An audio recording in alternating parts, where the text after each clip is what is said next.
তো লাস্ট ভিডিওতে যেটা বলেছিলাম, তিন বিন্দুগামী একটা বৃত্তের আমি তিনটা বিন্দু দেওয়া আছে, সেই বৃত্তে বলা হচ্ছে একটা বৃত্ত এই তিনটা বিন্দু দিয়ে যায়, কিভাবে আমরা এই বৃত্তের সমীকরণ বের করতে পারি। তো আমি বলেছিলাম যে এই ধরনের প্রশ্ন আসলে অপশন টেস্ট হচ্ছে বেটার। অপশন টেস্ট হচ্ছে বেটার। তোমাকে যখন একটা প্রশ্ন দেওয়া হবে, বলা হবে এই তিনটা বিন্দুগামী একটা বৃত্তের সমীকরণ কোনটি, তখন নিচে 4টা বা 5টা অপশন থাকবে, তুমি এই বিন্দুগুলো দিয়ে সমীকরণ কোনটা সিদ্ধ হয় সেটা দেখবা, যেটা সিদ্ধ হবে সেটাই তোমার উত্তর। আর এছাড়া অন্যভাবে যেটা বের করা যায় বা সেকেন্ড পদ্ধতি যেটা বলা যেতে পারে, x minus x1 x minus x2 plus y minus y1 y minus y2, ঠিক আছে, সমান দিয়ে এই পাশে একটা k দিয়ে আবার x minus x1, তারপর দিয়ে y1 minus y মাইনাস দিয়ে আবার y minus y1 আর এর সাথে x1 minus x2। এই সমীকরণটা মনে রাখতে হবে, এই সমীকরণটা মনে রাখতে হবে। এখানে কিন্তু আমরা শুধু দুটো বিন্দু ব্যবহার করেছি, x1 x2 y1 y2, তৃতীয় বিন্দুটা এখনো ব্যবহার করিনি, কারণ এই সমীকরণে কে একটা অজানা রাশি থেকে যায়। প্রথমত ওই দুটো বিন্দু নিয়ে এই সমীকরণটা সাজিয়ে ফেলতে হবে, এরপর তৃতীয় বিন্দুটার মান এখানে x y এর মধ্যে বসিয়ে এই কে এর মান নির্ণয় করতে হবে। পরবর্তীতে আবার এই সমীকরণে কে এর মানটা বসিয়ে দিলে তুমি বৃত্তের সমীকরণটা পেয়ে যাবে। তো স্বাভাবিকভাবে এই ব্যাপারটা অনেক লেন্থি একটা প্রসেস, লেন্থিও না বলতে গেলে 4 কি 5 লাইনের একটা প্রসেস। কখনো যদি লিখিত পরীক্ষায় 2 নম্বরের জন্য আসে তাহলে এই পদ্ধতিতে প্রশ্নটা সলভ করে দেবে, ঠিক আছে। তো আমি এটা আর করে দেখাচ্ছি না, কোনো ম্যাথ দিয়ে যদি করেও দেখাই তাহলে বেশিক্ষণ লাগবে না। 2 1 সাপোজ আমি তিনটে বিন্দু নেই, এখান থেকে একটা প্রশ্ন দেখি,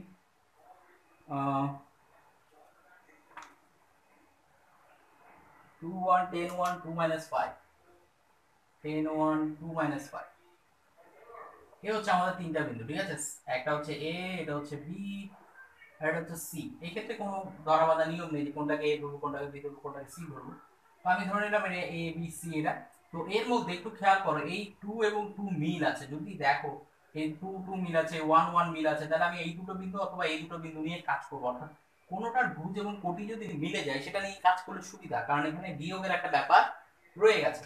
তো আর স্বাভাবিকভাবে আমি এবি নিয়েই কাজ করি। এবিতে দেখো x1 হবে 2, x2 হবে 10, y1 হচ্ছে 1, y2 হচ্ছে 1, তাহলে এখানে x minus 2 x minus 10, ওকে, plus y minus 1 y minus 1 সমান দিয়ে k, তাহলে দেখো x minus x1 আগের মতো x minus 2 হবে, আর এখানে হচ্ছে y1 minus y2, তার মানে 1 minus 1 minus y minus 1, এখানে হচ্ছে x1 minus x2, তো x1 minus x2 মানে হচ্ছে 2 minus 10, ওকে। তাহলে এখানে যা থাকার তা তো থাকেই, যে x minus 2 x minus 10, এখানে দেখো দুটো y minus 1 আছে, তাহলে y minus 1 হোল স্কয়ার সমান আমি এখানে বলতে পারি k।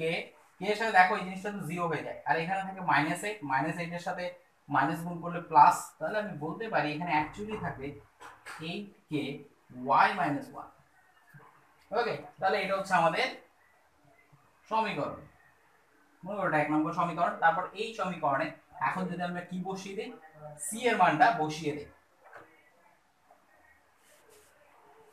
টুকরোটা মুছে ফেললাম, এটাও মুছে ফেললাম, কারণ এটার কাজ তো শেষ অ্যাকচুয়ালি।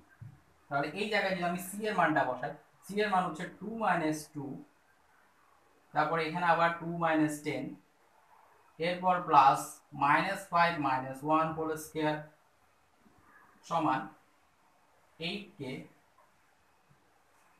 এখানেও y minus 1 মানে -5 minus 1। তো জেনারেলি স্বাভাবিকভাবে এই জিনিসটা চলে যাচ্ছে, 2 minus 2 মানে 0, তাহলে এটা পুরোটা বাতিল। এখানে থাকছে কি 6 স্কয়ার, আর এখানে কি থাকবে -6 ইনটু 8, তার মানে 6 টা 48 -48k। তো স্বাভাবিকভাবে k সমান কি হচ্ছে 36, আর এই পাশে -48, কাটাকাটি কি কিছু একটা থাকবে, 6 দিয়ে ভাগ করলে এটা 6 আর এটা 8, আবার 2 দিয়ে কাটলে 3/4, তাহলে k এর মান হচ্ছে -3/4। এই k এর মানটা যখন আমরা এখানে বসাবো, আবার যখন এই k এর মানটা এখানে বসাবো, তখন জিনিসটা আসছে কি x minus 2 x minus 10 plus y minus 1 whole square দেখো -3/4 যদি বসাই 8 × -3/4 এদিকে y - 1 তাহলে -3/4 এটা কাটাকাটি করলে জিনিসটা কি দাঁড়াচ্ছে -6 হয়ে যাবে। -6 × y - 1 পরে এটাকে ওপাশে পাঠিয়ে দিলে +1 তাহলে equal 0 x - 2 × x - 10 + y - 1 whole square + 6 × y - 1 equal 0। পরে এটা ক্যালকুলেশন করে তুমি যা পাও সেটাই তোমার সমীকরণ। তো স্বাভাবিকভাবে তোমার কাছে এই প্রসেসটা একটু লেন্থি মনে হবে, এটা এমসিকিউর জন্য মোটেও না, এটা এমসিকিউর জন্য মোটেও না, এমসিকিউর জন্য তুমি অপশন টেস্টে আছে বেটার এই পদ্ধতিটা ফলো করবে যদি কখনো কোথাও রিটেন আসে। ওকে, তাহলে এটা গেল 3 বিন্দুগামী 2 বিন্দুগামী ব্যাপার বৃত্তের সমীকরণগুলো আমরা বের করলাম। আমাদের টাইপ 4ই হচ্ছে কি বৃত্তের সমীকরণ নির্ণয়, তাই না? তো টাইপ 4 বৃত্তের সমীকরণ নির্ণয় যেহেতু হচ্ছে, আর বৃত্তের সমীকরণ নির্ণয়ে আরেক ধরনের প্রবলেম, সেটা হচ্ছে ছেদ বিন্দুগামী বৃত্ত। ছেদ বিন্দুগামী বৃত্ত মানে মনে করো তোমাকে দুটো বৃত্তের সমীকরণ দেওয়া আছে x² + y² 2g1x + 2f1y + c1 = 0। আর একটা দেওয়া হলো x² + y² + 2g2x + 2f2y + c2 = 0। তো স্বাভাবিকভাবে তোমাকে দুটো বৃত্তের সমীকরণ দেওয়া আছে এবং বলা হচ্ছে এই দুটো বৃত্ত যে বিন্দুগুলোতে ছেদ করে সেই বিন্দুগামী বৃত্তের সমীকরণ নির্ণয় করো। ঠিক আছে, এই দুই বিন্দুতে ছেদ করলো, তোমাকে বলা হলো যে এই দুই বিন্দুগামী বৃত্তের সমীকরণ হতে পারে যে এই দুই বিন্দু দিয়ে যাবে, হতে পারে যে যে কোনো একটা বিন্দু দিয়ে যাচ্ছে, এরকম আরেকটা বৃত্তের সমীকরণ বের করতে। তো সেই ক্ষেত্রে সূত্রটা হচ্ছে প্রথম বৃত্তের সমীকরণ, প্রথম বৃত্ত মাইনাস কে ইনটু দ্বিতীয় বৃত্ত সমান 0। তাহলে দেখো প্রথম বৃত্ত মাইনাস কে ইনটু দ্বিতীয় বৃত্ত, এখানে একটা কে রয়ে যাচ্ছে না, অজানা রাশি। আচ্ছা প্রথম বৃত্ত মানে আমি এখানে এই সমীকরণটা বসাবো, ইকুয়াল 0 বাদে এই জিনিসটা বসাবো, মাইনাস কে দিয়ে ইকুয়াল 0 বাদে এই জিনিসটা বসাবো, তারপর ইকুয়াল 0 দিব, অর্থাৎ জাস্ট এই রাশিটা এখানে বসাবো, মাইনাস কে দিয়ে এই রাশিটা এখানে বসাবো, ইকুয়াল কত আসবে 0 আসবে। তো স্বাভাবিকভাবে এখানে একটা অজানা রাশি কে থাকে, এই অজানা রাশি নির্ণয়ের জন্য তোমাকে অবশ্যই তৃতীয় আরেকটা শর্ত দেওয়া থাকতে হবে। এই তৃতীয় শর্ত দেওয়া থাকলে একমাত্র বৃত্ত কোনটা বের করছি সেটা বোঝা যায়। ঠিক আছে, তাহলে ওই তৃতীয় শর্ত অনুযায়ী তোমাকে কে এর মানটা বের করতে হবে। এখন এমনও হতে পারে যে দুটো বৃত্ত না দিয়ে একটা বৃত্ত দিলে একটা সরলরেখা দিবে, মনে করো এটা g1 f1 c। ওকে, x² + y² + 2gx + 2fy + c = 0 এবং তোমাকে আরেকটা সরলরেখা সমীকরণ হিসেবে দেওয়া হলো ax + by + k = 0। আমি এটা c না দিয়ে k দিচ্ছি কারণ c অলরেডি এখানে একবার ইউজ হয়ে গেছে। ঠিক আছে, তাহলে ax + by + k = 0। একটা বৃত্ত একটা সরলরেখা, বলা হচ্ছে এই বৃত্ত এবং সরলরেখা পরস্পরকে যে বিন্দুতে ছেদ করে, এই যে দুটো বিন্দু, এই বিন্দুগুলোতে বৃত্তের সমীকরণ হতে পারে এই এরকম যদি দুটো বিন্দু দেওয়া থাকে। ঠিক আছে, যে কোনো দুটো বিন্দু, এখানে যেমন দুটো বিন্দু আছে এখানেও যেমন দুটো বিন্দু আছে, না দুটো বিন্দু দিয়ে তুমি টোটাল 3টে বৃত্ত আঁকতে পারবে, দুটো বিন্দু দিয়ে টোটাল 3টে বৃত্ত আঁকা যায়। এক হচ্ছে এই দুটোকে তুমি ব্যাসের প্রান্ত বিন্দু ধরে, অথবা এই দুটোকে অন্য যে কোনো দুটো বিন্দু ধরে। ঠিক আছে, তাহলে দুটো বিন্দুগামী বৃত্ত সবসময় 3টে হয়, কিন্তু যদি এমন তো বলা হয়নি কোথাও যে দুটো বৃত্ত দিয়ে যাবে, এই যে কোনো একটা বিন্দু হতে পারে, সেক্ষেত্রে তো বৃত্তের সংখ্যা আরো বাড়ছে। তো স্বাভাবিকভাবে এই ক্ষেত্রে তখন আমরা কি করবো, দ্বিতীয় বৃত্ত বসাবো, কে এর সাথে বসাবো সরলরেখা, সূত্রটা জাস্ট কি হবে সরলরেখা। ঠিক আছে, প্রথম বৃত্তের সমীকরণ মাইনাস কে ইনটু সরলরেখার সমীকরণ, প্রথম বৃত্তের সমীকরণ মাইনাস কে ইনটু সরলরেখার সমীকরণ। অবশ্যই এখানেও তৃতীয় আরেকটা শর্ত দেওয়া থাকবে, যেটার সাহায্যে তুমি কে এর মানটা বের করবে, কে এর মানটা বসিয়ে দিন, সমীকরণ সলভ। তো আমরা দুটো প্র্যাকটিস করি। মনে করো তোমাকে দুটো বৃত্তের সমীকরণ, প্রথমেই সরলরেখার বৃত্ত ধরি x² + y² -2x - 4y -2x - 4y - 4 = 0, 2x + 3y 2x + 3y + 1 = 0। ঠিক আছে, এই প্রশ্নগুলো বই থেকে দেওয়া দিতে হচ্ছে, কারণ এগুলো আমি নিজে থেকে বানালে সরলরেখাটা বৃত্ত দিয়ে যাবে কিনা সেটাই একটা প্রশ্ন হতে পারে। তো এখন এই প্রশ্নগুলো আমি বই থেকে নিলাম এবং বলা হচ্ছে এই ছেদবিন্দুগামী বৃত্তের সমীকরণ নির্ণয় করতে, এবং তৃতীয় একটা শর্ত কি দেওয়া আছে, তৃতীয় শর্তটা হচ্ছে ওই বৃত্তটা মূল বিন্দুগামী হয়, তৃতীয় শর্তটা হচ্ছে ওই বৃত্ত মূল বিন্দুগামী। ঠিক আছে, আমরা যে বৃত্তটা বের করবো সেটা মূল বিন্দুগামী। তাহলে সূত্র অনুযায়ী বৃত্তের সমীকরণ হবে x² + y² -2x - 4y + 4 minus কে দিয়ে সরলরেখার সমীকরণ 2x plus 3y plus 1 equal আসছে কত 0। তাহলে এটা হচ্ছে আমাদের নির্ণয় বৃত্তের সমীকরণ এবং এখানে k এর মান বের করতে হবে। তো বলা হচ্ছে এই সমীকরণটা কোন বিন্দু দিয়ে যাবে, মূল বিন্দু দিয়ে যাবে। মূল বিন্দু মানে কি 0 0। তাহলে এখানে x y সবগুলোর জায়গায় যদি 0 0 বসাই, এটা 0 0 0 এখানে 4 মাইনাস k 0 0 0 1 সমান 0। তাহলে k এর মান হচ্ছে কত 4। k এর মান যদি 4 হয় তাহলে এখন সমীকরণে k এর মানটা বসিয়ে দিই। এইখানে k এর জায়গায় হবে কত 4। k এর জায়গায় যেহেতু 4, এবার তুমি মাল্টিপল করো। এখানে কি দাঁড়াচ্ছে x square plus y square minus 2x minus 4y plus 4, এখানে মাইনাস 8x হবে মাইনাস 12y মাইনাস 4 ইকুয়াল 0। এখন ক্যালকুলেশন করলে কি পাওয়া যাচ্ছে x square plus y square minus 2x minus 8x মানে minus 10x minus 4y minus 12y মানে minus 20y plus 4 minus 4 equal 0 হয়ে যাচ্ছে। তাহলে এটা 0 সবাই মূল বিন্দুকে আমি যেহেতু সি তো থাকবে না।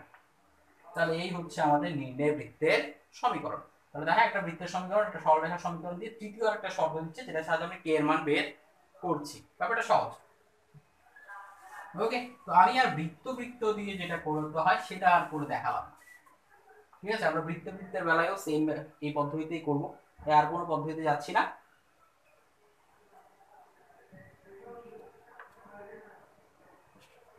এবার আসি কিছু স্পেশাল কেসে।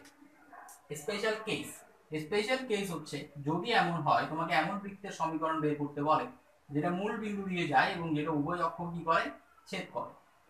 মনে করো x অক্ষ থেকে h পরিমাণ অংশ ছেদ করে আর y অক্ষ থেকে k পরিমাণ অংশ ছেদ করে। এরকম যদি বলা হয় যে x অক্ষ থেকে h একক, y অক্ষ থেকে k একক ছেদকারী বৃত্তের সমীকরণ। তৃতীয় আরেকটা শর্ত হচ্ছে কি সেটা মূল বিন্দু হয়। ঠিক আছে, তৃতীয় একটা শর্ত হচ্ছে সেটা মূল বিন্দু আমি এখানে শুরুতে লিখে দিলাম মূল বিন্দু আমি। যদি এমন হয় যে মূল বিন্দুগামী একটা বৃত্ত যেটা x অক্ষ থেকে h একক এবং y অক্ষ থেকে k একক ছেদ করে, সেই রকম বৃত্তের সমীকরণ হবে x square plus y square plus minus 2hx plus minus 2ky equal 0। ঠিক আছে, x square plus y square plus minus 2hx plus minus 2ky equal 0।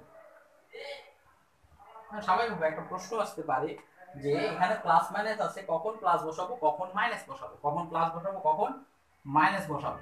যদি এই ধরনের কোনো শর্ত চলে আসে তখন তোমাকে অবশ্যই বলে দেওয়া থাকতে হবে যে বৃত্তটা কোন দিকে মানে অক্ষগুলোকে কোন দিকে ছেদ করে। যেমন আমি যে চিত্রটা এঁকেছি এখানে উভয় অক্ষকে ধনাত্মক দিকে ছেদ করে, উভয় অক্ষকে ধনাত্মক দিকে। দেখো y এরও ধনাত্মক দিক x এরও ধনাত্মক দিকে ছেদ করছে, সেক্ষেত্রে চিহ্নটা হবে বিপরীত। ধনাত্মক দিকে ছেদ করলে চিহ্ন হবে নেগেটিভ মাইনাস। সবসময় যেদিকে ছেদ করবে তার বিপরীত চিহ্ন বসবে। যদি আমি বৃত্তটা এভাবে আঁকতাম তাহলে দেখো সে y অক্ষকে ধনাত্মক দিকে কিন্তু x অক্ষকে ঋণাত্মক দিকে ছেদ করবে। x অক্ষকে ঋণাত্মক দিকে ছেদ করলে এটা প্লাস হয়ে যাবে, আর যেহেতু y অক্ষ এখন ধনাত্মক দিকে তাই এটা মাইনাস হয়ে গেছে। অর্থাৎ তোমাকে প্রশ্নে বলে দেওয়া থাকতে হবে যে অক্ষকে সে ধনাত্মক দিকে ছেদ করে নাকি ঋণাত্মক দিকে।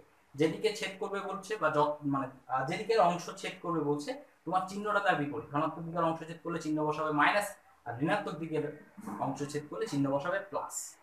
ঠিক আছে, যেমন তোমাকে আমি যদি প্রশ্ন করি যে 0,0 বিন্দুগামী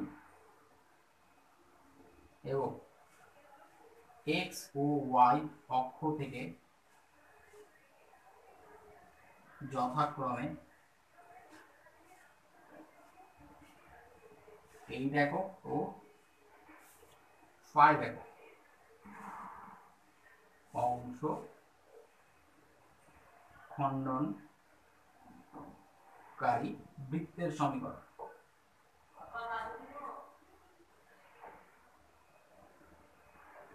বৃত্তের সমীকরণ নির্ণয় করো।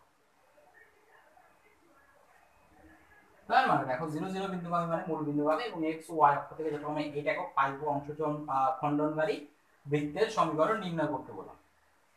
তো খণ্ডনকারী বৃত্তের সমীকরণ নির্ণয় আমি কিন্তু বলিনি যে কোন দিক থেকে খণ্ডনকারী। আমি যদি বলি y অক্ষ থেকে ধনাত্মক দিকে, এখানে বলে দিলাম ধনাত্মক দিকে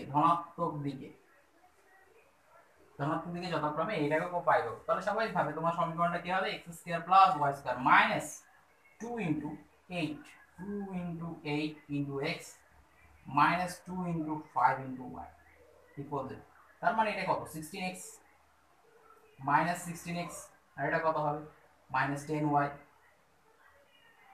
ওকে x square plus y square minus 16x minus 10y, কারণ ধনাত্মক দিক বলেছে, ঋণাত্মক দিক বললে প্লাস। ওকে এমন হতে পারে দুটো ভিন্ন দিকে ছেদ করে, একটা ধনাত্মক দিকের আর একটা ঋণাত্মক দিকে, সেটাও তোমাকে প্রশ্নে বলে দেওয়া হবে, তখন তুমি এই ফর্মুলাটা ব্যবহার করবে এবং অবশ্যই মাথায় রাখতে হবে যেদিক থেকে ছেদ করে চিহ্ন হবে তার বিপরীত দিকে।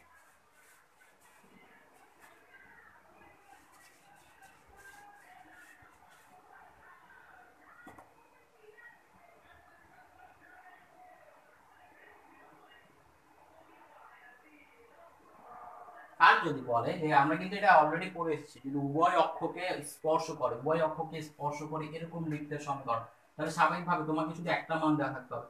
উভয় অক্ষকে স্পর্শ করে বললে তোমাকে শুধু জানতে হবে r ইকুয়াল 1, আর এর ভ্যালুটা কত, অর্থাৎ বৃত্তের ব্যাসার্ধটা কত। বৃত্তের ব্যাসার্ধ যদি প্রশ্নে দেওয়া থাকে তাহলে সমীকরণ ইজি। মনে করো বৃত্তের ব্যাসার্ধ দেওয়া আছে a, সেক্ষেত্রে সমীকরণটা হবে x square plus y square minus plus minus 2ax plus minus 2ay minus a square, sorry plus a square equal to, তাহলে x square plus y square plus minus 2x plus minus 2ay plus a square equal 0। এই বৃত্তটা এটা কি ধরনের বৃত্ত বললাম, উভয় অক্ষকে স্পর্শকারী, উভয়, আমি কি লিখছি অবয় লিখছি, উভয় অক্ষকে স্পর্শকারী, উভয় অক্ষকে স্পর্শকারী বৃত্তের সমীকরণ। উভয় অক্ষকে স্পর্শকারী বৃত্তের সমীকরণ হচ্ছে কি x square plus y square plus minus 2x plus minus 2y plus a square. এখানে a হচ্ছে কি বৃত্তের ব্যাসার্ধ, এবং আবারও সেই একই রকম প্লাস মাইনাস চিহ্ন মানে কি কোন দিকে স্পর্শ করছে সেটা অনুযায়ী তার বিপরীত চিহ্নটা বসাতে হবে। তাহলে এটা গেল একটা বৃত্তের সমীকরণ নির্ণয়, মোটামুটি আমাদের শেষ। বৃত্তের সমীকরণে আর কোনো তেমন কোনো প্রবলেম নেই। আর কোনোভাবে যদি বৃত্তের সমীকরণ বের করতে বলে এই টাইপগুলোর মধ্যে তুমি অবশ্যই পেয়ে যাবে। এখন আমরা চলে যাব টাইপ 5 এ, যেখানে বৃত্তের স্পর্শক ছেদক নিয়ে কিছু কাজ আছে। স্পর্শক ছেদক অবশ্য আমরা অনেক কাজ করেছি, এখন কিছু কাজ বাকি আছে, সেগুলোতে আমরা যাব টাইপ 5। ঠিক আছে, তোমাকে একটা বৃত্তের সমীকরণ দেওয়া হলো x square plus y square plus 2gx, না হবে না, ধরো a স্কয়ার, এটা একটা বৃত্তের সমীকরণ। আরেকটা হচ্ছে একটা সরলরেখার সমীকরণ দেওয়া হলো lx প্লাস, সরলরেখার সমীকরণ হলো ax plus by plus c। সহজটা দিয়ে শুরু করছি, ঠিক আছে, যেটা করতে যাচ্ছিলাম সেটাও দেখাবো। আগে বলি যে তোমাকে একটা বৃত্তের সমীকরণ দেওয়া হলো x square plus y square equal a square, একটা সরলরেখার সমীকরণ দেওয়া হলো ax plus by plus c equal 0। এই জিনিসটাকে সাজাই, ax প্লাস by জায়গায় তোমার আসলে দরকার হবে y equal mx plus y equal mx plus c। সরলরেখার সমীকরণ তোমাকে দেওয়া হোক, তুমি সেটাকে এরকম সাজিয়ে ফেলবে y equal mx plus c। এবং বৃত্তের সমীকরণ দেখে বুঝতেই পারছো এটার কেন্দ্র কোথায়, মূল বিন্দু। কেন্দ্র কোথায়, মূল বিন্দু। এটা মূল বিন্দুতে কেন্দ্র, এরকম একটা বৃত্তের সমীকরণ। তোমাকে বলা হলো যে এই সরলরেখাটা এর স্পর্শক হলে c এর ভ্যালু কত, এই সরলরেখাটা এর স্পর্শক হলে c এর ভ্যালু কত, বা শর্তটা কি। শর্তটা মাথায় রাখো, c সমান হচ্ছে plus minus a root over 1 plus m square. শর্তটা হচ্ছে কি c equal plus minus a root over 1 plus m square. খুব সহজ একটা ফর্মুলা, অর্থাৎ তোমাকে যদি আমি এখন বলি x square plus y square plus equal 36, আর এখানে তোমাকে বললাম y equal half x plus c, ঠিক আছে, y equal half x plus c। তোমাকে বলা হচ্ছে যে এই বৃত্তটা এই সরলরেখা আর বৃত্তকে স্পর্শ করবে, বা এই সরলরেখাটি বৃত্তের স্পর্শক হলে c এর ভ্যালু কত। তো তুমি স্বাভাবিকভাবে c এর ভ্যালু কত বের করতে পারো, প্লাস মাইনাস a সমান হচ্ছে কি বৃত্তের ব্যাসার্ধ। বৃত্তের ব্যাসার্ধ তো 36 কে রুট করলে কত হয় 6 root over 1 plus m square, মানে m মানে কি সরলরেখার ঢাল, হাফ স্কয়ার, তাই না, এখান থেকে যা আসে প্লাস মাইনাস 6, স্বাভাবিকভাবে এখানে আসবে কত 4 প্লাস 1 মানে 5/4, আর এখানে তো 6 থাকবে, 4 যদি বাইরে চলে আসে 2 হয়ে যাবে, তাহলে প্লাস মাইনাস 3 রুট 5। ওকে, তাহলে c এর ভ্যালু কত, প্লাস মাইনাস 3 রুট 5। তো স্বাভাবিকভাবে সরলরেখার সমীকরণ দেওয়ার সময় অ্যাকচুয়ালি এভাবে দেয় না, সরলরেখার সমীকরণটা দিয়ে দেয় এইভাবে। মনে করো তোমাকে দিয়ে দিবে x minus 2y plus c equal, ঠিক আছে। তো এখানে তোমার c এর ভ্যালু জিজ্ঞেস করতে বলবে। তো c এর ভ্যালু জিজ্ঞেস করতে বললে তুমি এখান থেকে যদি এই সূত্রটা অ্যাপ্লাই করো তাহলে কিন্তু মিলবে না। তোমাকে অবভিয়াসলি জিনিসটা কি করতে হবে, y সমান আকারে সাজাতে হবে। ওকে, আশা করি বুঝতে পেরেছো। যখন কেন্দ্র মূল বিন্দুতে এরকম একটা বৃত্তের সমীকরণ এবং একটা সরলরেখা দিয়ে জিজ্ঞেস করবে এদের স্পর্শক হওয়ার শর্ত কি। আচ্ছা, এটা থেকে স্পর্শক হওয়ার শর্ত যদি জিজ্ঞেস করে স্পর্শ বিন্দুর স্থানাঙ্ক কি হবে, এটাকে স্পর্শ করেছে ব্যাপারটা বুঝলাম। এদের স্পর্শ বিন্দু কি, এদের স্পর্শ বিন্দু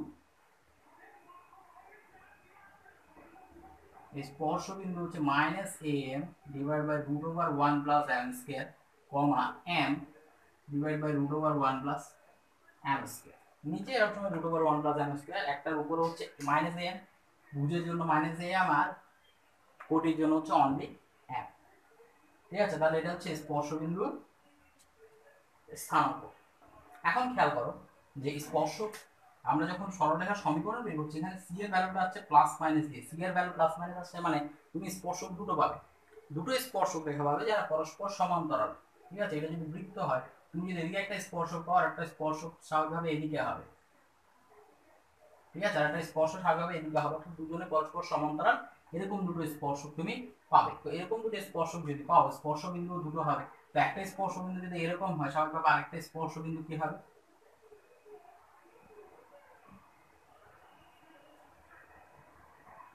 অর্থাৎ সূত্রটা একই থাকবে, শুধু মনে রাখবে প্রথমটা যদি তুমি মাইনাস বসাও দ্বিতীয়টা প্লাস হবে, আর প্রথমটা যদি তুমি প্লাস বসাও দ্বিতীয়টা মাইনাস হবে। এভাবে আমরা স্পর্শ বিন্দুটা বের করতে পারি। আচ্ছা ভাই, আপনি চালাকি করছেন, কি চালাকি করছেন, আপনি এমন বৃত্তের সমীকরণ লিখছেন যেটা থেকে ব্যাসার্ধ ইজিলি বের করা যায়। এটা তো কেন্দ্র মূল বিন্দু, এটা ব্যাসার্ধ খুব সহজে বের করা যায়। কিন্তু যদি বৃত্তের সমীকরণটা এরকম না হয়ে, যদি বৃত্তের সমীকরণ এরকম না হয়, এরকম হয় x square plus y square plus 2bx plus 2fy plus c equal, ঠিক আছে, এরকম যদি হয় তাহলে সরলরেখার এই সিটাকে একটু কে ধরিও, তাহলে সি তে বলাই যাবে যে সমীকরণে একটা সি আছে আবার সরলরেখাতে একটা সি আছে, প্রবলেম হয়ে যাবে। তার চেয়ে বেটার সরলরেখাটাকে কে ধরো, সরলরেখাটাকে যদি কে ধরো তাহলে তোমার সূত্র কি পাল্টে যাবে? মোটেও পাল্টাবে না। এখানে কে দিলাম, ঠিক আছে, সূত্র কে ঠিক থাকবে। এখানে এ মানে ব্যাসার্ধ, ব্যাসার্ধ ব্যাসার্ধই থাকবে।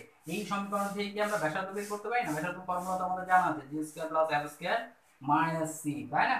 ব্যাসার্ধ তো ব্যাসার্ধই, বৃত্তের ব্যাসার্ধ, মূল কেন্দ্র কেন্দ্র মূল বিন্দু তো হোক বা না হোক, বৃত্তের ব্যাসার্ধ তো আছে। তো ব্যাসার্ধটা বের করে নিবা, ব্যাসার্ধটা বের করে আবার এই ফর্মুলা অ্যাপ্লাই করো, কারণ দেখো ব্যাসার্ধ তোমার সব জায়গায় দরকার হচ্ছে, তাহলে ব্যাসার্ধ তোমাকে বের করতে হবে। সেক্ষেত্রে বৃত্তের সমীকরণ এই আকারে দেওয়া থাকলেও ব্যাসার্ধটা বের করে নিয়ে তুমি ইজিলি ম্যাথটা করতে পারো। ঠিক আছে, যেমন ধরো আমরা যদি একটা বৃত্তের সমীকরণ নেই,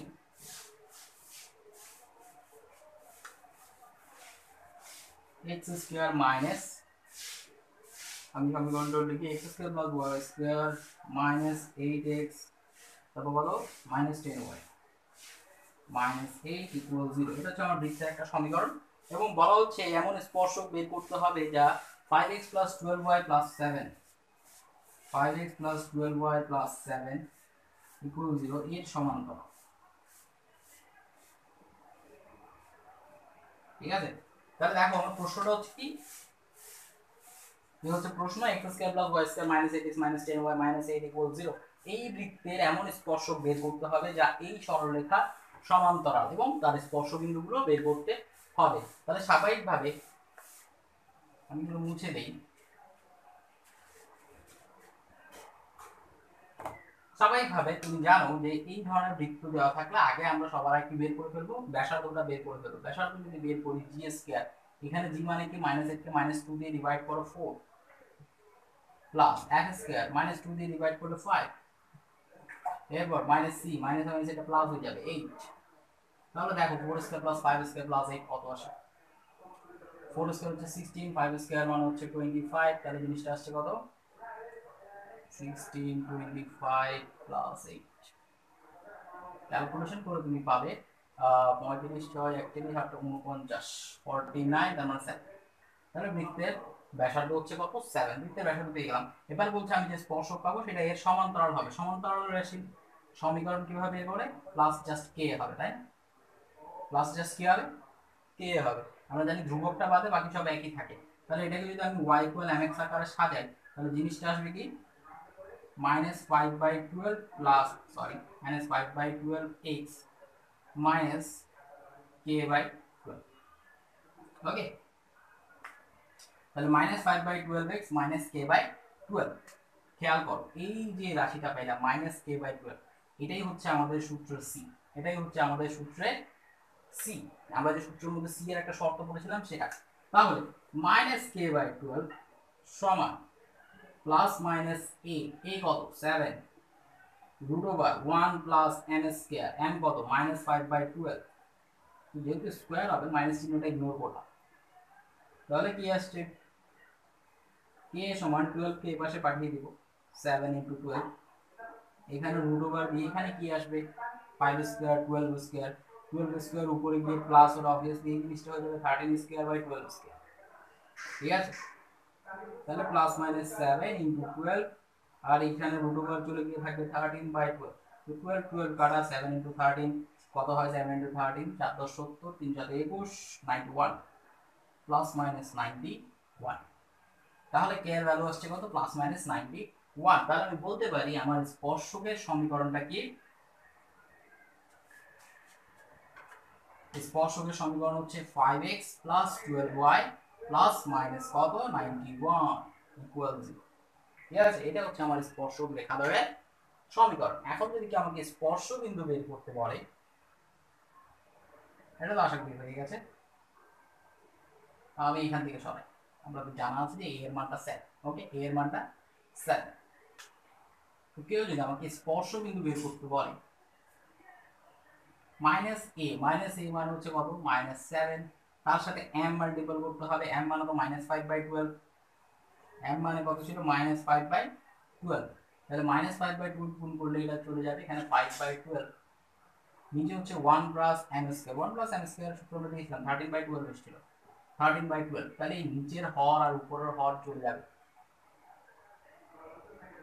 স্বাভাবিকভাবে, এটা 5 সাথে কত 35, 35/13 চলে আসলো। সূত্রে একটা মাইনাস ছিল ওটা তো দিয়েছি।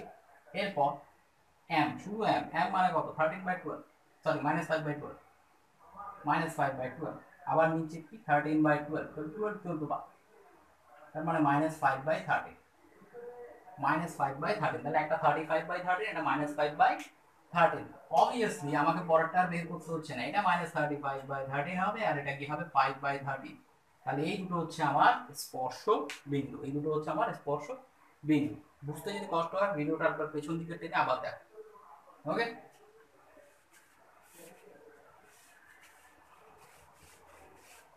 তাহলে আমরা বের করতে পারি যখন আমাদের জাস্ট একটা সরলরেখা সমীকরণ একটা বৃত্তের সমীকরণ দেওয়া থাকে, তখন কি শর্তে ওই সরলরেখা ওই বৃত্তের স্পর্শক হবে সেটা আমরা এখান থেকে বের করতে পারি। এমনিতে মূল শর্তটা মনে রাখি, এমনিতে মূল শর্ত কি যে বৃত্তের কেন্দ্র থেকে সরলরেখার লম্ব দূরত্ব বৃত্তের ব্যাসার্ধের সমান হয়। বৃত্তের কেন্দ্র থেকে ওই স্পর্শক রেখার মূল বিন্দু স্পর্শরেখার দূরত্ব যদি বৃত্তের ব্যাসার্ধের সমান হয় তখনই তাকে স্পর্শক বলা হয়ে থাকে। আপাতত সেই শর্ত তো বেসিক নলেজ হিসেবে মাথায় রাখবা, সূত্র হিসেবে এগুলো মাথায় রাখবা যেগুলো দেখালাম।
এখন আসছি স্পর্শকের আরেকটা সমস্যা নিয়ে। স্পর্শকের সমস্যার মধ্যে আমরা একটা অলরেডি আলোচনা করে ফেলেছি।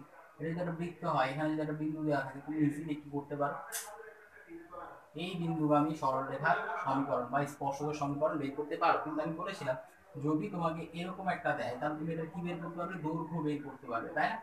এই স্পর্শকটা দৈর্ঘ্য বের করা যায় না, এটার এই স্পর্শকের দৈর্ঘ্য বের করা যায় না, কারণ এটা অসীম বিস্তৃত। এই স্পর্শকের দৈর্ঘ্য বের করা যায়, এই স্পর্শকের দৈর্ঘ্য বের করা যায়, কিন্তু কথা হচ্ছে এই স্পর্শকের সমীকরণ বের করাটা আমরা দেখিনি। এই স্পর্শকের সমীকরণ বের করা দেখিনি কারণ এটা তেমন শর্টকাট বলে কিছু নেই, এটা হচ্ছে ডাবল স্টেপ পদ্ধতি, ঠিক আছে। এখানে দুটো স্টেপ নিতে হয়। দুটো স্টেপ মানে কি, মনে করো তোমাকে একটা বৃত্তের সমীকরণ দেওয়া আছে x square plus y square plus 2gx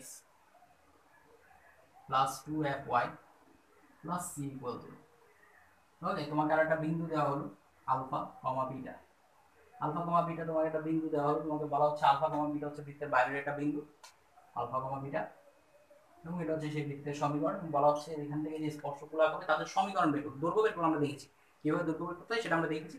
আমাদের বলা হচ্ছে সমীকরণ বের করতে। যদি সমীকরণ বের করতে হয় তোমাকে দুটো কাজ করতে হবে। প্রথম কাজ, যে কোনো এক বিন্দুগামী সরলরেখার সমীকরণ আমরা কি জানি, m into x minus x1 minus y minus y1 equal to, এটা হচ্ছে কি, এটা হচ্ছে যে কোনো এক বিন্দুগামী সরলরেখার সমীকরণ। এখানে অজানা রাশি কি, অজানা রাশি হচ্ছে m, অর্থাৎ যেটা সরলরেখার ঢাল সেটা আমরা জানি না, কিন্তু তুমি ধরে নাও যে এটা হচ্ছে কি আমাদের সেই এক বিন্দুগামী সরলরেখার সমীকরণ। এখানে x1 y1 এর জায়গায় আমি আলফা কমা বিটা ইউজ করি, আলফা বিটা, ঠিক আছে। এই দুটো মান আমাদের জানা আছে, আমাদের শুধু m এর মানটা বের করতে পারলে হবে। আরেকটা, তাহলে যদি এটা সরলরেখার সমীকরণ হয়, ডাবল স্টেপের ফার্স্ট স্টেপ কমপ্লিট, ডাবল স্টেপের ফার্স্ট স্টেপ কমপ্লিট, যদি এটা সরলরেখার সমীকরণ হয়, তোমাকে এখন যেটা করতে হবে, এটার কেন্দ্রটা দরকার মাইনাস জি মাইনাস এ, ঠিক আছে। কেন্দ্রটা মাইনাস জি মাইনাস এফ হলো, তুমি কেন্দ্রটা ধরে নেবা এইচ কমা কে। বের করার সময় আমরা মাইনাস জি মাইনাস এফ চিন্তা করার দরকার কি, আমরা এইচ কমা কে চিন্তা করি, আমরা জানি মাইনাস টু দিয়ে ডিভাইড করবো, যা পাবো সেটাকে আমি এইচ কমা কে ধরতে পারি। সেটা যদি এইচ কমা কে ধরি, এইচ কমা কে থেকে এই সরলরেখার দূরত্ব যদি আমাদের বের করতে বলে, আমরা জানি দূরত্ব কিভাবে বের করতে হয়, ওই এইচ কমা কে এখানে বসিয়ে দিতে হয় m into h minus alpha minus k minus beta, ঠিক আছে। আর নিচে ডিভাইড হবে কি দিয়ে, m স্কয়ার প্লাস 1, এটা সমান কি হবে, বৃত্তের ব্যাসার্ধ, তাই না। এই বৃত্তটা ব্যাসার্ধ, তো বৃত্তের ব্যাসার্ধের সূত্র কি, h square g square plus f square minus c, ওকে। g square plus f square minus c হিসেবে আমরা বৃত্তের ব্যাসার্ধ জানি। তো বৃত্তের ব্যাসার্ধ তুমি আগে বের করে নিও, মনে করো বৃত্তের ব্যাসার্ধ হিসেবে আমি এখানে a লিখলাম, এও না সরি r লিখলাম, বৃত্তের ব্যাসার্ধ হিসেবে লিখলাম r। তাহলে এই সমীকরণে দেখো সবগুলোর মানই জানা আছে, কার মান জানা নেই, m এর মানটা জানা নেই। এই সমীকরণটা সলভ করে তোমাকে m এর মান বের করতে হবে, অবভিয়াসলি m এর দুটো মান পাবে, m এর দুটো মান পাবে, কারণ সরলরেখা ওটা দুইটা, তাহলে স্বাভাবিকভাবে m এর দুইটা মান পাবে, এবং ওই দুটো মান এখানে বসিয়ে দিলে সরলরেখার সমীকরণগুলি পেয়ে যাবে। এটা হলো ডাবল স্টেপ। ডাবল স্টেপ কেন বলছি, প্রথমত একটা বৃত্ত থেকে কেন্দ্র এবং ব্যাসার্ধ বের করা খুব সহজ, এটা তো কাউন্টেড হয় না। আমাদের ফার্স্ট স্টেপ হচ্ছে আমরা সরলরেখার সমীকরণটা জেনে করব, সেকেন্ড স্টেপ হচ্ছে সরলরেখার সমীকরণ থেকে m এর মানটা বের করব, সরলরেখার সমীকরণ থেকে, এটা হচ্ছে আমার ফার্স্ট স্টেপ, এটা হচ্ছে সেকেন্ড স্টেপ। এই সূত্রের সাহায্যে সেকেন্ড স্টেপ থেকে m এর মানটা বের করে নিব, সেই m এর মান বসিয়ে দিলে আমরা সরলরেখার সমীকরণটা পেয়ে যাব। যেমন যদি আমাদেরকে একটা উদাহরণ হিসেবে ধরতে যাই, আশা করি তোমাদের লেখা হয়ে গেছে, লেখা নামগুলো তোমাদের শিটে দেওয়া আছে, আমরা উদাহরণ হিসেবে ধরতে যাই। মনে করো তোমার একটা বিন্দু দেওয়া আছে, বৃত্ত দেওয়া আছে x square plus y square কত minus 2x minus 4y plus 4y, sorry not plus 4y, minus 4y plus 1 equal 0, এবং তোমাকে বিন্দু হিসেবে দেওয়া আছে কত, মাইনাস 5,4, মাইনাস 5,4, ঠিক আছে। এটা তোমাকে বিন্দু হিসেবে দেওয়া আছে, বলা হচ্ছে এটা একটা বাইরের বিন্দু, বাইরের বিন্দু থেকে বৃত্তের উপর যে স্পর্শক দেওয়া হবে তাদের সমীকরণ বের করতে। দৈর্ঘ্য না, দৈর্ঘ্য বের করা সহজ, দৈর্ঘ্য বের করা মানে এই বিন্দুটা এখানে বসিয়ে দিয়ে রুট ওভার করে দিলে যা পাবো সেটা দৈর্ঘ্য। দৈর্ঘ্য আমাদের বলছে, আমাদের বলছে সমীকরণ বের করতে হবে। যদি সমীকরণ বের করতে হয় তাহলে অবভিয়াসলি সর্বপ্রথম এই বৃত্ত থেকে আমি h কমা k বের করব, ঠিক আছে। কেন্দ্র h কমা k মানে কি, -2 দিয়ে ডিভাইড করলে 1, -2 দিয়ে ডিভাইড করলে 2 চলে এসেছে। এবার হচ্ছে ব্যাসার্ধ, ব্যাসার্ধ মানে কি, এই দুটোকে square 1 plus 4 minus c, c মানে 1, তাহলে রেজাল্ট হচ্ছে 2। তাহলে বৃত্তের ব্যাসার্ধ কত, বৃত্তের ব্যাসার্ধ হচ্ছে 2।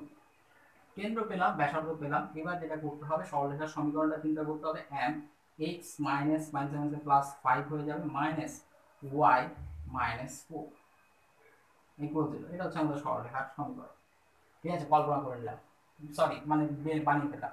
তাহলে ফার্স্ট স্টেপ কমপ্লিট। এবার সেকেন্ড স্টেপে গিয়ে m x এর জায়গায় হচ্ছে 1 প্লাস 5 মাইনাস y এর জায়গায় হচ্ছে 2 k এর মান -4 divide by √1 plus m square, এটা সমান হচ্ছে আমাদের r2। ওকে, তো স্বাভাবিকভাবে এটা ওপাশে চলে যাবে। আমি এখানে কি পাবো 6m মাইনাস প্লাস 2 হয়ে যাবে, আর এখানে 2 দিয়ে √1 প্লাস m স্কয়ার। তো স্বাভাবিকভাবে আমাকে কি করতে হবে, এখানে একটা ক্যালকুলেশন করতে হবে ছোটখাটো। প্রথমত 2 বাদ দিলে এটা 3m প্লাস 1 হয়, আর 1 প্লাস m স্কয়ার স্কয়ার করলে m প্লাস 3 স্কয়ার, এখানে 1 প্লাস m স্কয়ার। বুঝছো, দুটো বার ছিল, আমি সেটাকে স্কয়ার করে কাটাকাটি করলাম। m প্লাস 3 হোল স্কয়ার মানে একটা m স্কয়ার তো কনফার্ম পাওয়া, m স্কয়ার আর এই m স্কয়ার বাদ দিলে এখানে থাকে 6m প্লাস 9, আর এখানে হচ্ছে 1। তাহলে এখানে হচ্ছে m সমান কত, -8/6 -4/3। আচ্ছা, তাহলে m এর ভ্যালু পেলাম একটাই।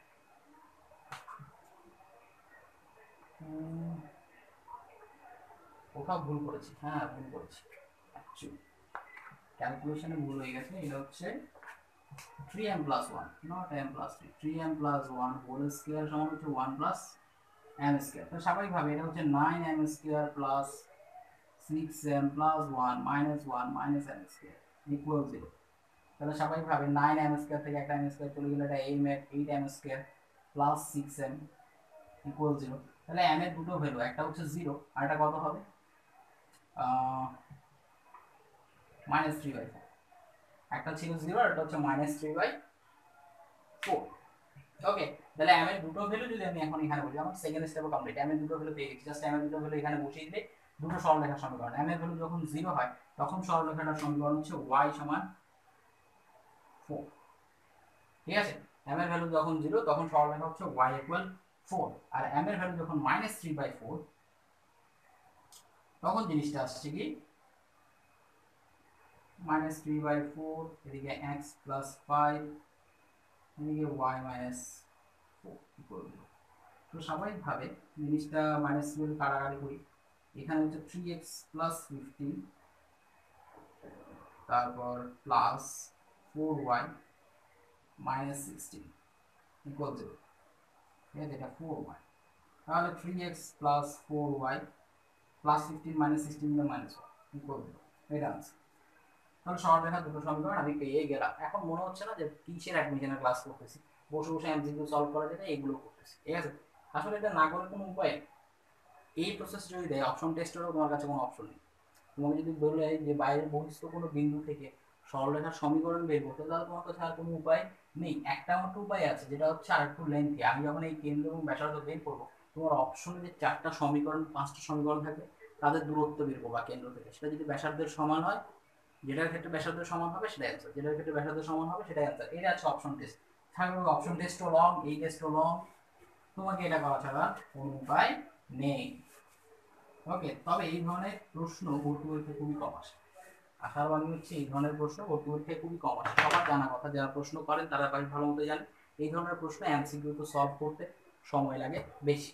এবার আমি চলে যাব টাইপ 6 এ। এবার আমি চলে যাচ্ছি টাইপ 6 এ। টাইপ 6 এ হচ্ছে দুটো বৃত্ত যদি পরস্পরকে স্পর্শ করে, বা দুটো বৃত্ত যদি পরস্পরকে ছেদ করে। ঠিক আছে, দুটো বৃত্ত পরস্পরকে স্পর্শ বা ছেদ করে, তো তোমাকে যেটা করতে হবে, স্বাভাবিক দুটো বৃত্ত যদি পাই, আমি স্বাভাবিক দুটো কেন্দ্র পাবো, C1, একটা কেন্দ্র C1 ধরলাম, একটা কেন্দ্র C2 ধরলাম। দুটো ব্যাসার্ধ পাবো, একটা R1 হবে, একটা R2 হবে। হ্যাঁ, বৃত্তের সমীকরণ দেওয়া থাকবে, অন্য যে কোনো ভাবে হোক, তোমাকে অবশ্যই দুটো বৃত্তের কেন্দ্র দেওয়া হবে এবং দুটো ব্যাসার্ধ তুমি পেয়ে যাবে। তো কেন্দ্রের দূরত্ব এবং ব্যাসার্ধ এগুলো নিয়ে তুমি পেয়ে যাও, তোমাকে যেটা করতে হবে C1 C2 বের করবা। C1 C2 মানে একটা কেন্দ্র থেকে আরেকটা কেন্দ্রের দূরত্ব, অর্থাৎ দুটো কেন্দ্রের মধ্যবর্তী দূরত্ব। এই দূরত্বটা টেস্ট করবে যে R1 এর সাথে এটার সম্পর্কটা, যদি এই দুটো দূরত্ব R1 R2 এর বিয়োগফলের সমান হয়, অবভিয়াসলি আমাকে বলে দিতে হচ্ছে না যে R1 কে তুমি সবসময় বড়টাকে R1 ধরবা, ছোটটাকে R2 ধরবা, এটা বলে দিচ্ছি না। যদি দেখো যে C1 C2 একটা কেন্দ্র একটা কেন্দ্রের দূরত্ব ব্যাসার্ধের বিয়োগফলের সমান, বৃত্তদ্বয় অন্তস্থভাবে স্পর্শ করে। ঠিক আছে, অর্থাৎ বৃত্ত দুটো এভাবে পরস্পরকে স্পর্শ করেছে। একটা বৃত্তের কেন্দ্র হবে এখানে আর একটা কেন্দ্র এখানে, C1 C2, এটা পরস্পর অন্তস্থভাবে একে অপরকে স্পর্শ করেছে। আর যদি দেখো যে না C1 C2 মানে C1 থেকে C2 এর দূরত্বটা কি এদের যোগফলের সমান, ব্যাসার্ধের যোগফলের সমান, তখন বুঝতে হবে বৃত্তদ্বয় বহিস্থভাবে স্পর্শ করে। ঠিক আছে, বহিস্থভাবে স্পর্শ করে, এটা তো ছেদ হয়ে গেছে, এটা স্পর্শ হবে C1 C2। ওকে, পরস্পরকে বহিস্থভাবে স্পর্শ করে। আর যদি দেখো যে না C1 C2 greater than R1 plus R, এদের যোগফলের চেয়েও বড় হচ্ছে, তখন বৃত্তদ্বয় পরস্পরকে স্পর্শ বা ছেদ কোনোটিই করে না।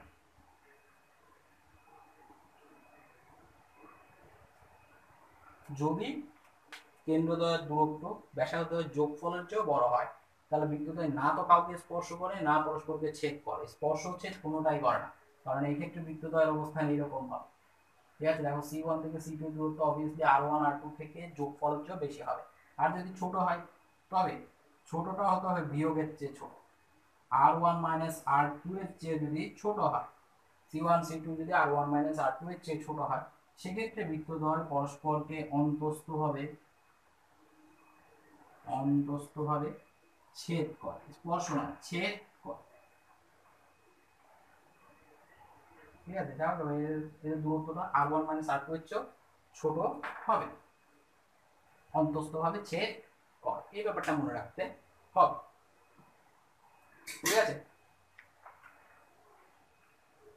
এখন এরকম যদি করে, পরস্পরকে স্পর্শ করছে ছেদ করছে, এরকম যদি করে, স্বাভাবিকভাবে একটা প্রশ্ন চলে আসবে স্পর্শক বা ছেদকে বা স্পর্শকের ধরি, শুধু স্পর্শকে চিন্তা করি, খেয়াল করো এদের একটা মাত্র সাধারণ স্পর্শ হতে পারে। সাধারণ মানে দুজনেরই একই সাথে স্পর্শ, কমন যেটাকে বলে, আর দুজনেরই একই সাথে স্পর্শ, এরকম এদের হতে পারে একটা, এদের হতে পারে তিনটা, তাই না, এদের হতে পারে তিনটা। তার মানে বৃত্তদ্বয় যদি অন্তস্থভাবে স্পর্শ করে, স্পর্শক একটি, আর যদি বৃত্তদ্বয় বহিস্থভাবে স্পর্শ করে, স্পর্শক তিনটি। ওকে, বৃত্তদ্বয় যদি পরস্পরকে ছেদ করে, পরস্পর বাইরের দিক থেকে ছেদ করে, সেই ক্ষেত্রে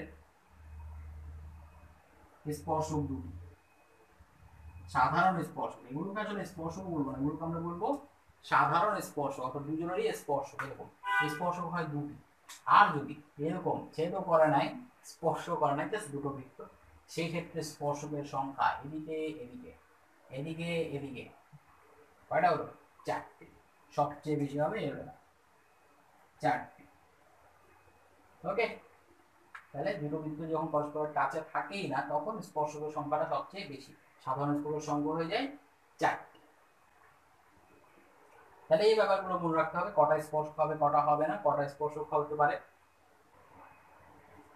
এখন ভাইয়া স্পর্শ করতে বুঝলাম, কিন্তু স্পর্শ বিন্দু কিভাবে বের করবো, স্পর্শ বিন্দু কিভাবে বের করবো? যদি তোমাদেরকে স্পর্শ বিন্দু বের করতে বলে, তোমরা সরলরেখার টেকনিক খাটাবে, প্রথমে তো বের করতে হবে কিভাবে স্পর্শ করা, অন্তস্থভাবে নাকি বহিস্থভাবে, অন্তস্থভাবে এবং বহিস্থভাবে।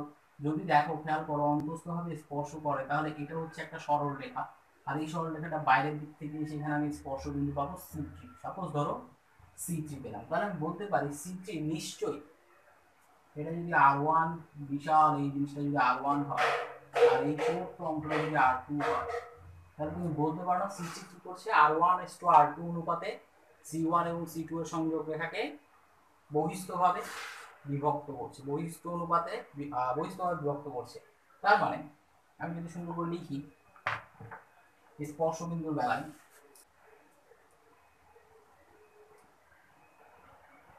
অন্তস্থভাবে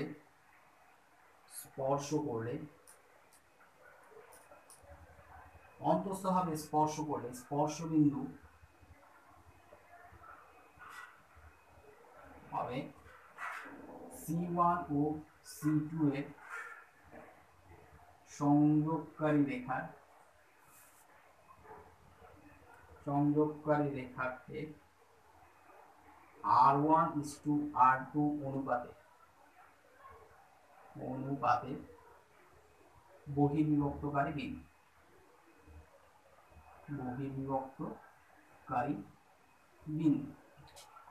তাই না? সেক্ষেত্রে স্পর্শকের এটা কি দাঁড়ায় r2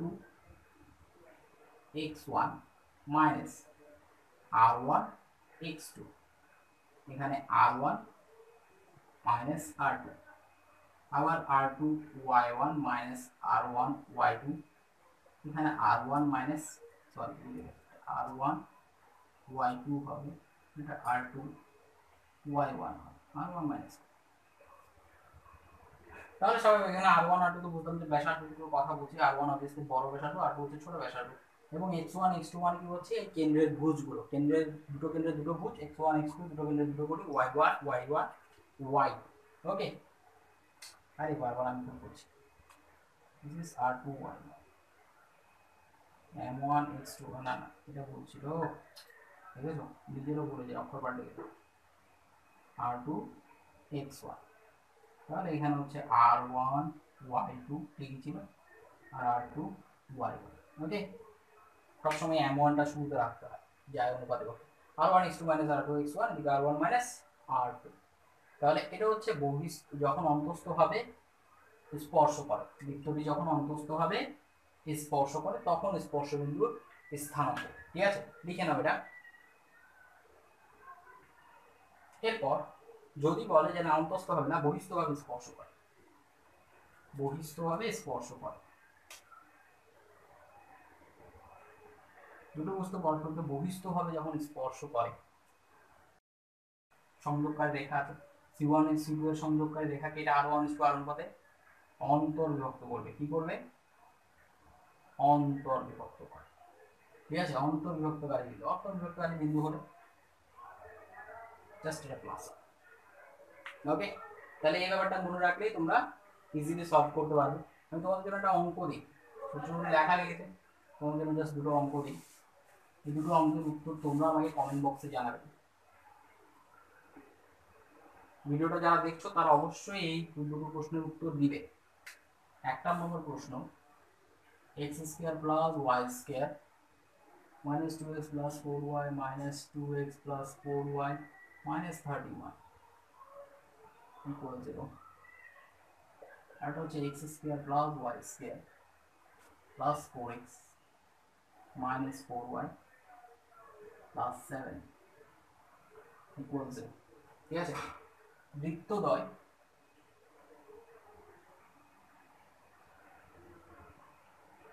পরস্পরকে কিভাবে স্পর্শ করে,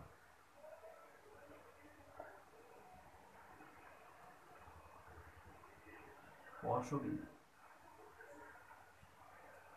তোমাদের প্রশ্ন হচ্ছে কি x² plus y² minus 2x plus 4y minus 31 equal 0, x² plus y² plus 4x minus 4y plus 7 equal 0। দুটো বৃত্তের সমীকরণ দেওয়া আছে, বৃত্তদ্বয় পরস্পরকে কিভাবে স্পর্শ করে, অন্তস্থভাবে নাকি বহিস্থভাবে সেটা বের করতে হবে, এবং স্পর্শবিন্দু বের করতে হবে। এই প্রশ্নটার উত্তর কমেন্ট বক্সে অবশ্যই জানাবে।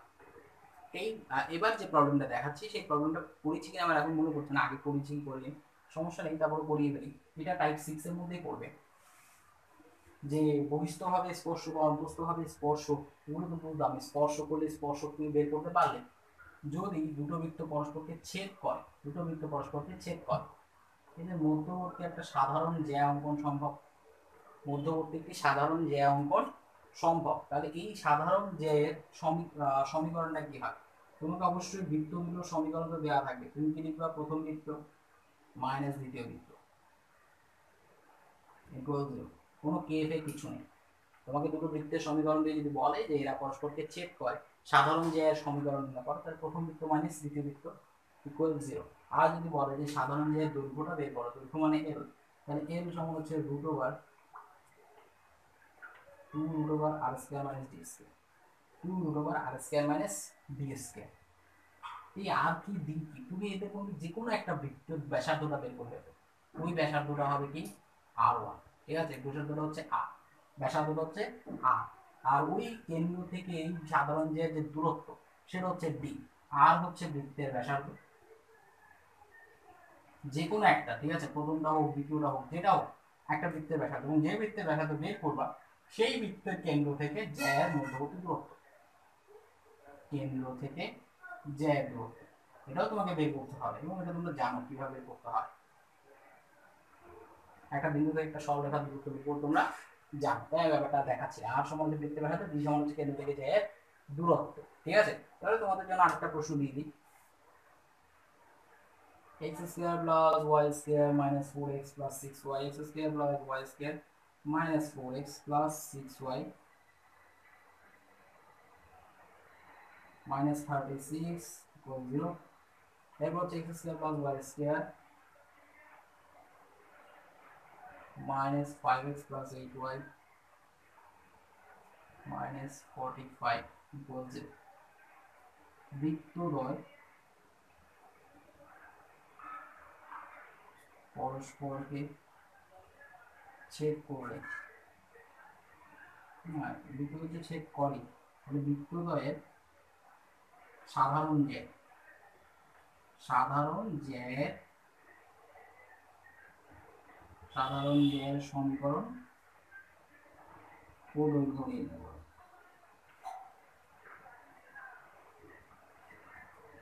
ঠিক আছে, বৃত্তদ্বয়ের সাধারণ জ্যায়ের সমীকরণ ও দৈর্ঘ্য নির্ণয় করা। এমসিকিউ পদ্ধতিতে সাধারণত সাধারণ জ্যাটা জিজ্ঞেস করা হয়, দৈর্ঘ্যটা জিজ্ঞেস করা হয় না। কিন্তু দৈর্ঘ্যটা লিখিত পদ্ধতিতে আসতে হবে এবং দৈর্ঘ্যটা তুমি দ্রুত বের করার একটা প্র্যাকটিস করা উচিত। তাহলে সবাই এই প্রশ্নটার উত্তরও কমেন্ট বক্সে অবশ্যই দিবে। ব্যাস এতটুকুই ধরে নিলাম। আমাদের সকল সূত্র প্রবলেম সব এখানেই শেষ করলাম। টাইপ 6 এর পর আরো কিছু প্রবলেম আসলে থেকে যায়, যে ম্যাথমেটিক্সে এরকম সব ধরনের প্রবলেম নিয়ে আলোচনা করতে গেলে অসংখ্য টাইপসের প্রবলেম থেকে যায়। মেন কথা হচ্ছে বেসিক।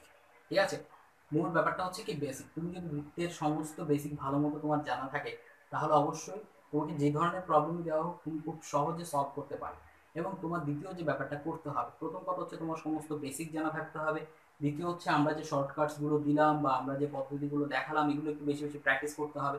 মনে রাখবে তোমাদের এইচএসসি পরীক্ষার জন্য তোমরা যে লিখিত পদ্ধতি অনুসরণ করো সেই লিখিত পদ্ধতি ভর্তি পরীক্ষায় আনসার করতে গেলে তোমাদের অনেক সময় নষ্ট হয়। তাই স্বাভাবিকভাবে আমরা যেগুলো দিয়েছি সেগুলো একটু বেশি বেশি প্র্যাকটিস করবে। এটা হলো দ্বিতীয় পদ্ধতি। আর তৃতীয় পদ্ধতি হচ্ছে প্র্যাকটিস। অসংখ্য প্রশ্ন প্র্যাকটিস করতে হবে। ঠিক আছে, প্রচুর প্রশ্ন প্র্যাকটিস করতে হবে। তুমি একবার চিন্তা করে দেখো, আমি তোমাদের আগেও বলেছি, যেই ছেলেটা 1000 প্রশ্ন সলভ করে পরীক্ষার হলে যাবে আর যেই ছেলেটা 10,000 প্রশ্ন সলভ করে পরীক্ষার হলে যাবে, হ্যাঁ, তাদের মধ্যে একটা পার্থক্য থাকে। আবার এমনও হতে পারে তোমাদের মধ্যে অনেকের মধ্যে একটা টেন্ডেন্সি আছে, একটা বই কেনার পর ওটা শেষ করার চিন্তা করো যে এটা আমি একবার শেষ করে ফেলবো, এটা শেষ করে ফেললে হয়ে যাবে। ব্যাপারটা এরকম না। ব্যাপারটা হচ্ছে কি, ওই বইটা তুমি কয়বার শেষ করতে পারো, ওই বইয়ের প্রবলেমসগুলো তুমি কয়বার সলভ করতে পারো। একটা বই কিন্তু খুব বেশি প্রবলেমস থাকে না। তুমি যদি বইয়ের প্রবলেমসগুলোকে আলাদা করে ফেলো বই থেকে, তাহলে দেখবে বইয়ের সাইজ এতটুকু হয়ে গেছে। ওখানে তোমাদেরকে বিভিন্ন প্রশ্নের টেকনিক শেখাতে গিয়ে সবচেয়ে বেশি পৃষ্ঠা খরচ হয়, সবচেয়ে বেশি পেজ নষ্ট হয় কিসে, যেখানে তোমাদের বিভিন্ন টেকনিক শেখানো হচ্ছে, নষ্ট না সরি খরচ হয়। ঠিক আছে, আর তুমি যদি প্রবলেমসগুলোকে আলাদা করো তাহলে বইয়ের সাইজ হবে এতটুকু পাবে। তাহলে স্বাভাবিকভাবে এবং তোমাদের যে প্রশ্ন ব্যাংকগুলো বেরোয় বিভিন্ন বিশ্ববিদ্যালয়ে, যে প্রশ্ন ব্যাংক তুমি যে বিশ্ববিদ্যালয়ে পরীক্ষা দিতে চাও সেই বিশ্ববিদ্যালয়ে সবার আগে সেই বিশ্ববিদ্যালয়ে একটা প্রশ্ন ব্যাংক কিনে সেই প্রশ্ন ব্যাংক পুরো সলভ করবে। সেখানে তো বাংলা ইংরেজি অঙ্ক সব থাকে। 10 বছরের প্রশ্ন 10 বার সলভ করবে, 10 বছরের প্রশ্ন 10 বার সলভ করার টার্গেট রাখবে। তাহলে স্বাভাবিকভাবে প্রথমবার যখন সলভ করবে কিছুই মিলবে না এবং সলভ করার সময় সবসময় পেন্সিল ইউজ করবা। ওকে, পরবর্তী যখন দ্বিতীয়বার সলভ করতে যাবে সেটা যেন মুছে ফেলতে পারো। হ্যাঁ, বাসায় ছোট ভাই বোন থাকলে বা অন্য কেউ থাকলে তাকে কাজটা ধরিয়ে দিবা যে এখানে সব দাগ মুছে ফেলে আবার দিয়ে ভালো মতো মুছে ফেললে হয়ে যাবে। আর ক্ষেত্রে তুমি একটু খেয়াল রাখবে যেন পরবর্তী দাগটা বোঝানো যায় সেরকম ভাবে মুছতে বলবা। তো স্বাভাবিকভাবে একটা 10 বছরের প্রশ্ন ব্যাংক যদি তুমি 10 বার সলভ করে ফেলতে পারো তাহলেও মোটামুটি অনেক দক্ষতা তোমার চলে আসবে। ওই বিশ্ববিদ্যালয়ের বেশিরভাগ প্রশ্ন তোমার হাতের নাগালে চলে আসবে। এটা হচ্ছে তোমার ফার্স্ট টাস্ক। তাহলে এবং তোমরা যে বিভিন্ন গাইডসগুলো বা শিটসগুলো আমরা দিয়ে থাকি সেগুলো তোমাদের চিন্তা করতে হবে 10-12 বার করে শেষ করা। যদি ওরকম চিন্তা করে থাকতে পারো তবে বিশ্ববিদ্যালয়ে তোমার জন্য একটা সিট পাকা হয়ে যাবে। তো বৃত্ত নিয়ে টাইপ করানো আমাদের শেষ। আমার নেক্সট ভিডিওটা হবে বৃত্তের বিভিন্ন প্রবলেম সলভ করা, অর্থাৎ বিশ্ববিদ্যালয় থেকে কিছু সিলেক্টেড কোশ্চেন আমি সলভ করে দেখাবো। ভালো থেকো সবাই।